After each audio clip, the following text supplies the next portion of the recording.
গতকালকে আমাদের যে সিদ্ধান্ত হয়েছিল দুইজন সমন্বয়কের সঙ্গে আমরা কথা বলেছি, আমাদের একটা টিম কথা বলেছে।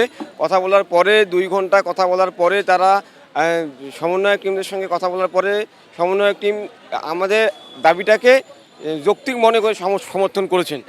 আমাদের দাবি ছিল চাকরিতে প্রবেশের বয়সসীমা 35 এবং সমন্বয়ক টিম দুইজন আসিফ নাহিদ ভাই এই দুজনে কথা বলার পরে আমাদের দাবিটাকে যৌক্তিক বলে তিনি স্বীকার করেছেন এবং তারপরে আমাদের প্রধান উপদেষ্টা ডক্টর ইউনূস স্যার তিনিও আমাদের দাবির প্রতি সমর্থন প্রকাশ করে কথা বলেছেন। সকাল থেকে আমরা এখানে আপাতত আজকে 1 তারিখ আমরা এখানে অবস্থান কর্মসূচি পালন করছি এবং আমাদের যে সমন্বয়ক মেম্বার তারা এই সচিবালয়ে যাওয়ার জন্য একটা টিম 7 জনের টিম তারা সচিবালয়ে যাওয়ার জন্য এখন আর কি প্রসেসিং অবস্থায় আছে। আমাদের গতকালের কর্মসূচি যেটা আমরা মনে করি যে সফল হয়েছে এবং ইতিমধ্যে তো একটা কমিটি গঠন করে দিয়েছে।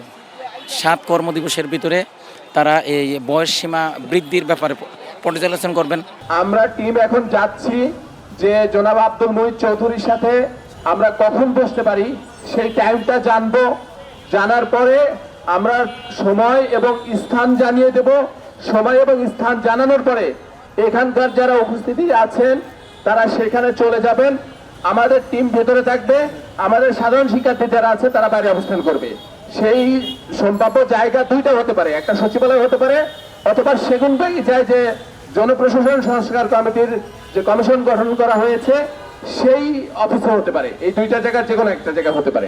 কালকে যে আমাদের যে 7 জনের যে আপনার যে ভিতরে 7 জন একটা টিম গেল, তারপর ওরা একটা কমিটি গঠন করছে, সেই কমিটির সাথে আজকে আমাদের বৈঠক করার কথা। এখন সকাল থেকে সেই কমিটির তো বৈঠক করার জন্য যে একটা শিডিউল নেওয়া, সেই শিডিউলটা নেওয়ার জন্য সচিবালয় গিয়েছেন। সচিবালয় থেকে শিডিউল নিয়ে তারপরে প্রধান উপদেষ্টার সাথে ওই যে আপনার আব্দুল মুহিত চৌধুরী স্যারের সাথে দেখা করে এটা নিয়ে আজকে বৈঠক করে এটার একটা সমাধান করবে আর কি।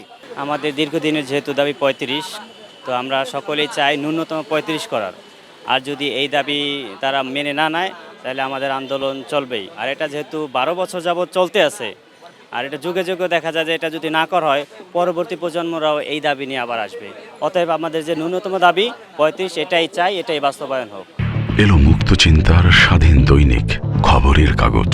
এখন খবর হবে নিখাত, নির্ভীক, নিরপেক্ষ।